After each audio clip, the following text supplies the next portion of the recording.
Bienvenue à vous si vous venez de nous rejoindre.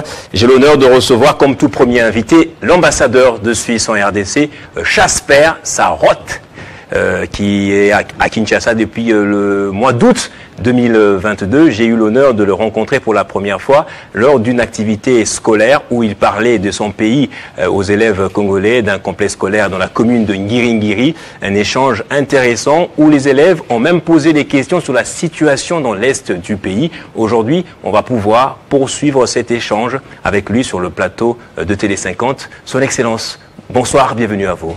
Bonsoir, merci beaucoup de m'avoir invité. Je suis très honoré d'être ici chez vous ce soir. Alors, je suis honoré de parler de votre pays, la Suisse, dont les qualificatifs les plus élogieux sont nombreux.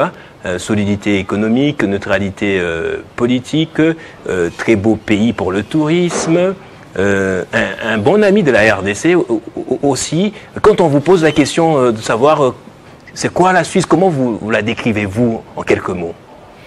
Bon, c'est toujours difficile à expliquer quelque chose qu'en quelques mots. Ouais. Oui, la Suisse est un petit pays.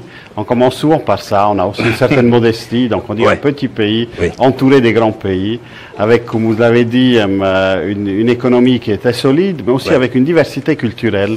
Et je pense que c'est ça une des choses qui nous rapproche aussi de la RDC. On a 4 langues nationales.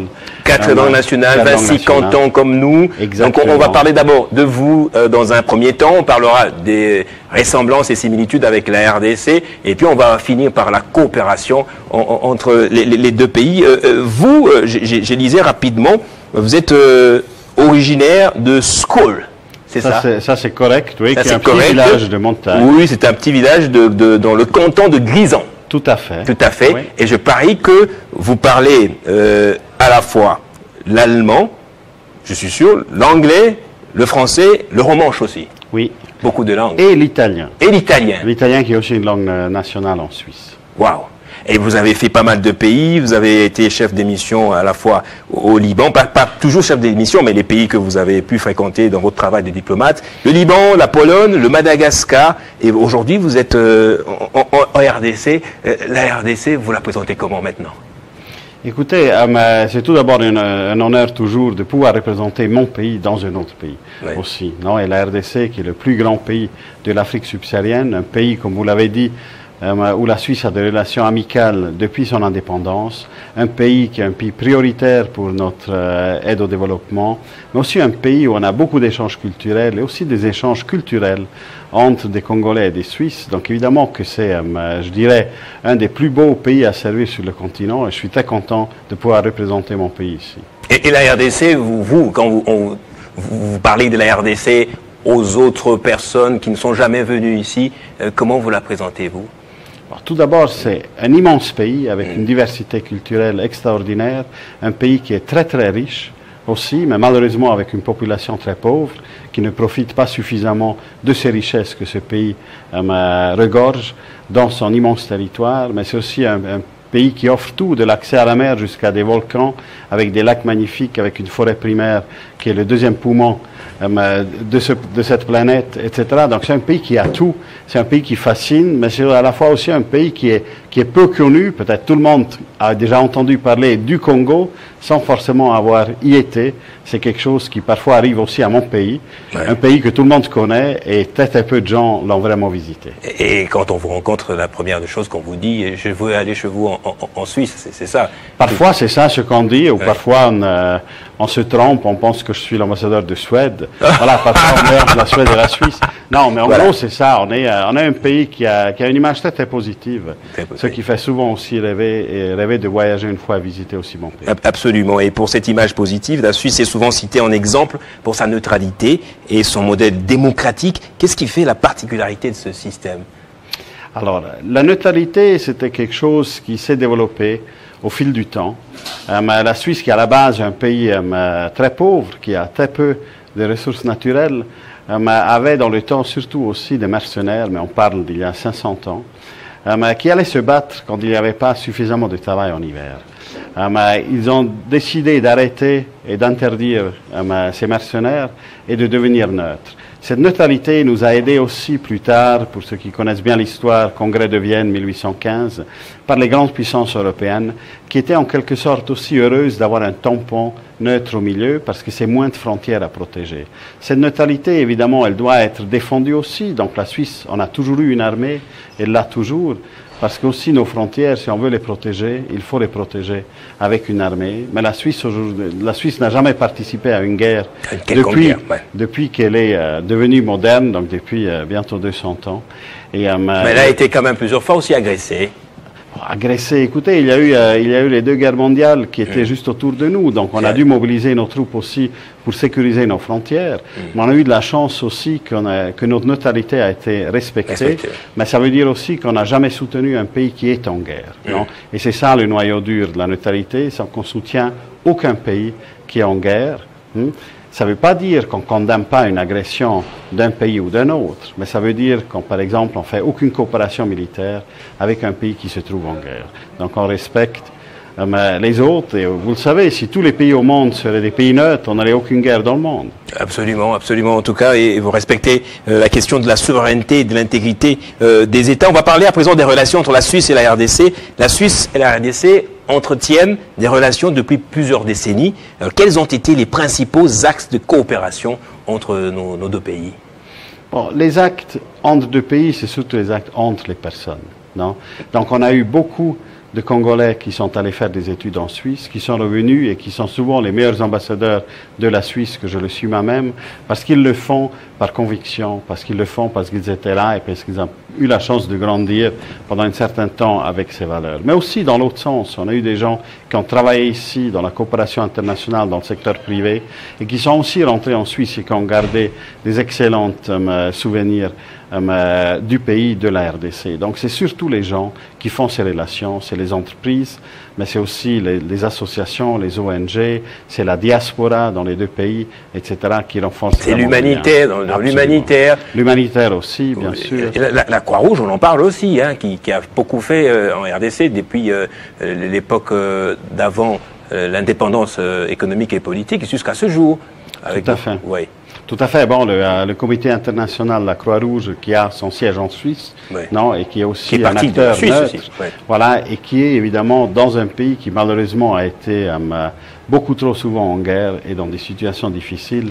Donc évidemment qu'il y a une forte présence, une présence qui est nécessaire malheureusement encore aujourd'hui. Je dis malheureusement parce que c'est toujours quand on n'a pas besoin de l'avoir le CICR dans son pays, ça veut dire que le pays est en paix, mais aussi long qu'il n'est pas, il en faut ce soutien, mais on est très content d'avoir un acteur comme ça qui peut encore aujourd'hui aussi œuvrer dans des zones qui sont devenues très très difficiles.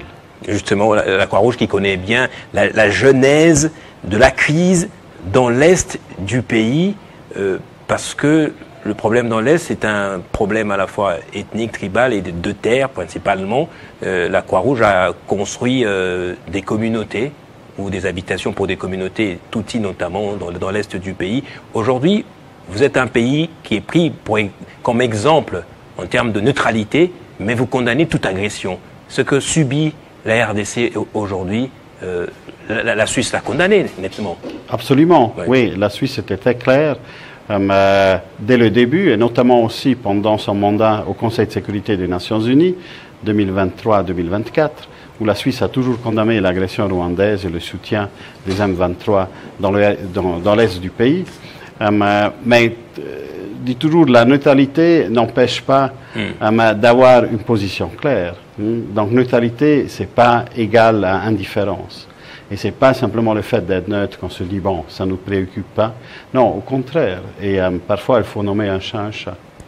Justement. Et vous condamnez le Rwanda pour son agression de la RDC. Absolument. Absolument. Alors, on va peut-être parler maintenant de... Qu'en est-il de l'éducation et la jeunesse à présent? Lors de votre visite à l'école Bosangani, vous avez échangé avec des élèves sur la Suisse et ses spécificités. Quel a été votre ressenti face à l'intérêt des jeunes Congolais pour votre pays? Bon, tout d'abord, voilà, on revient toujours un peu au cliché. Donc, quand on parle de la Suisse, on y pense à 2-3 choses. Vous l'avez mentionné vous-même. Il y a peut-être aussi le chocolat, le fromage, les montres, le couteau suisse qu'on y pense aussi. Et après, comme vous l'avez dit, c'est souvent aussi ce rêve de pouvoir voyager, de découvrir une fois ce qui intéresse les jeunes. La neutralité, évidemment, il faut déjà un certain âge pour comprendre un peu plus ce que ça veut dire et qu'est-ce que ça implique. Et je pense plus tard aussi, peut-être qu'on découvre même ce que nous, on perçoit comme nos vrais chevaux de bataille, comme la formation professionnelle, un système éducatif très performant, la valorisation de l'humain, etc. Donc c'est ça aussi ce qui compte pour nous et ce que j'espère aussi de pouvoir transmettre aux jeunes quand je les rencontre dans des écoles, des universités. Alors, on va parler des similitudes avant de parler des disparités. Vous avez beaucoup de langues officielles comme la RDC. Ça n'a jamais été un frein, un obstacle au vivre ensemble et au développement de la Suisse, ces différentes ethnies qui existent encore aujourd'hui et ces langues. Bon, il y a le bon mot en Suisse qui dit, vous savez pourquoi les Suisses, ils s'entendent bien? Pourquoi? Parce qu'ils ne se comprennent pas. Non, voilà, c'est une petite blague à part. Non, mais pour vous dire, oui. Je pense que chaque diversité culturelle, chaque diversité linguistique, elle vous ouvre des portes. Vous arrivez à comprendre l'autre. Et c'est quelque chose qui donne une ouverture d'esprit. Et c'est quelque chose qu'on apprécie chez nous. Donc on apprend les langues à l'école. Vous savez, les enfants sont très doués. Vous le voyez ici aussi, c'est déjà les tout petits qui maîtrisent facilement 2-3 langues s'ils le veulent. Ouais. Et le fait naturellement, un bon Congolais maîtrise déjà 2 langues. Oui. Déjà dans son foyer, j'imagine, et après à l'école, peut-être qu'il apprend encore des autres. Ça donne, c'est comme une clé qui vous ouvre des portes à un autre horizon. Et c'est ça ce qui est très important. Mais ce qu'on a construit chez nous en Suisse, c'est pas forcément parce qu'on a cherché ce qui nous sépare, mais on cherche ce qui nous réunit. Et ce qui nous réunit, c'est cette volonté d'être ensemble. Donc la Suisse n'a jamais annexé une partie de son territoire avec une guerre. Elle a jamais forcé à une communauté de faire partie de la Suisse elle-même. Donc aujourd'hui, la Suisse telle qu'elle existe, c'est la volonté de tout le monde de vivre ensemble et de partager en quelque sorte. Parce qu'on peut dire que ce sont ces années de paix par lesquelles vous êtes passés qui sont aujourd'hui la source de cette paix, ou plutôt de ce développement que vous avez en Suisse maintenant. Ça aussi, mais et en quelque sorte, je dirais, c'est aussi une culture politique, une culture où on partage les mêmes valeurs, où on partage une vision pour le pays, une vision qui est celle d'avoir des institutions fortes, mais quand même aussi de laisser l'individu se développer, donc de créer plutôt des conditions cadres qui permettent à se développer que de vouloir prendre influence sur tous les domaines de la vie quotidienne. Donc ça veut dire qu'une commune en Suisse, elle est relativement indépendante, tout comme les provinces aussi qui gèrent la majorité des budgets en Suisse. Donc les provinces sont plus riches que l'État central parce qu'on a comme délégué les tâches où on a une Il y a des provinces qui sont plus riches que l'État central, c'est ça? Absolument, wow. Oui, disons, évidemment proportionnellement, hein, pas dans l'absolu. Mais vous voyez, donc la majorité des tâches aujourd'hui étatiques sont assumées par les provinces et pas par l'État central. Donc le domaine de l'éducation ou le domaine de la santé, c'est une tâche provinciale. Donc le système éducatif, il varie d'une province à l'autre chez nous en Suisse. Et quels sont les pouvoirs qui sont revolus aux cantons qui sont des provinces ici, comparativement? Alors, c'est tout ce qui est un peu de proximité. Donc, si on parle santé, éducation, mais c'est aussi tout ce qui est urbanisme, habitat, mais aussi une partie des infrastructures routières, etc., qui sont des tâches de la province. Ce qu'on a besoin de régler au niveau national, c'est là où on s'est mis d'accord d'avoir aussi une politique commune. C'est tout d'abord la défense, hein, parce que la Suisse se perçoit quand même un pays souverain, donc il a une armée qui défend son territoire, mais aussi la politique étrangère qui doit être en quelque sorte unifiée et une seule. Mais à l'interne, on a beaucoup de diversité. Comme ça, on peut aussi respecter les nuances linguistiques, les besoins d'un canton de montagne ou un canton qui est plutôt urbain pour vraiment aussi se gérer de la manière qu'il pense qui est la plus adéquate pour sa population. Alors, on parle de l'horlogerie suisse, on parle des chocolats suisses, on parle des Vosges-Alpes, de ce paysage, mais il y a le système politique aussi qui est unique, que peu de gens connaissent, avec un système de rotation de pouvoir, un président pour une année, un autre qui va le remplacer, qui est déjà connu. Comment vous êtes arrivé à concevoir, à penser ce système? Est-ce que c'est toujours un atout pour la gouvernance de la Suisse? Je pense que c'est ça, parce que ceci, vous voyez, plus que vous partagez le pouvoir, plus que chacun se voit représenté.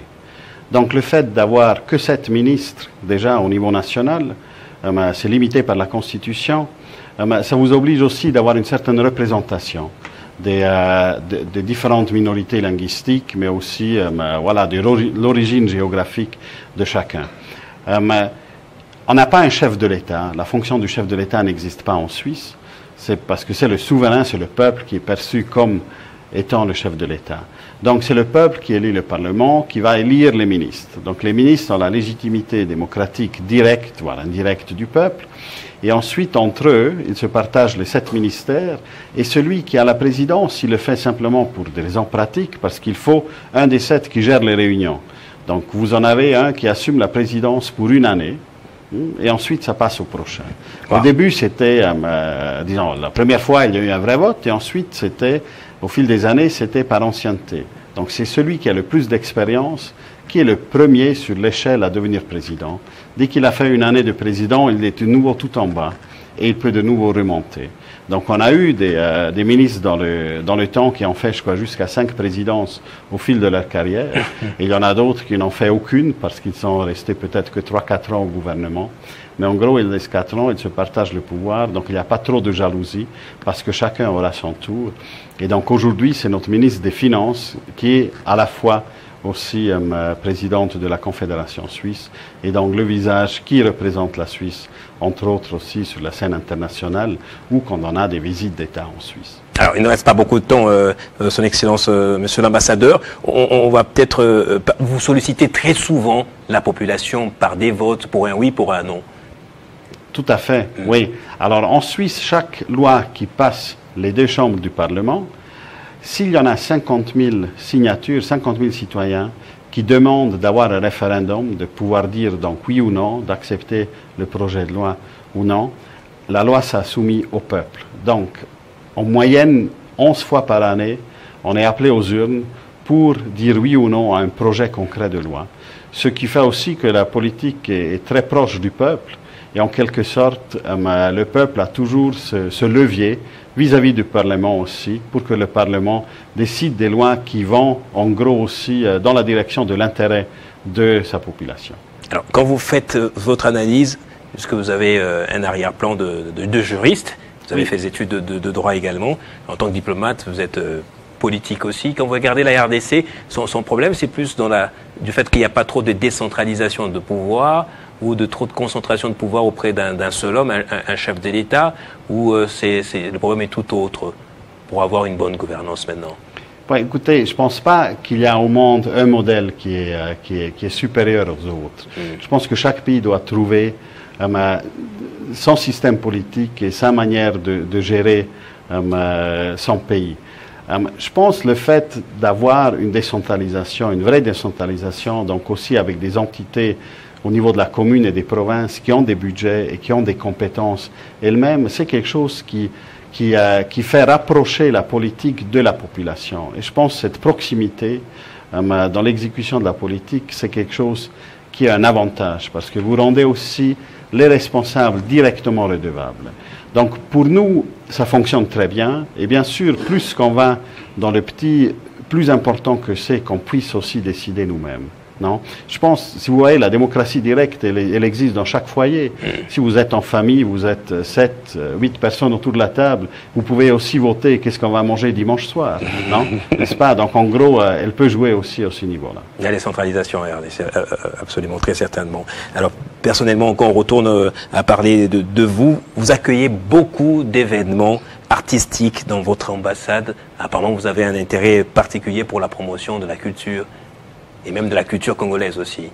Écoutez, c'est ce qu'on essaye aussi, non? Il faut aussi qu'on découvre tout ce talent artistique et culturel qu'il y en a dans le pays, mais aussi vice-versa, donc de faire aussi découvrir aux Congolaises et aux Congolais un peu de culture suisse. Donc on a eu par exemple hier soir une projection d'un film suisse ici, à Kinshasa, qui a notamment aussi eu comme sujet un peu la démocratie directe, et donc le peuple qui peut prendre de l'influence directe sur le quotidien et la vie politique des gens. Mais on essaie évidemment aussi de promouvoir là où on peut les artistes congolais, notamment ceux qui ont un lien avec la Suisse. Vous savez, il y a beaucoup qui ont déjà eu des performances en Suisse, qui ont monté leurs films en Suisse. Ce jour-là, au complexe Koleb au Sangani, on était avec Héritier Watanabe, qui devait se produire juste après l'événement en Suisse aussi. Et j'ai vu les images, c'était intéressant, c'est la tournée qu'il a fait en Europe. Oui.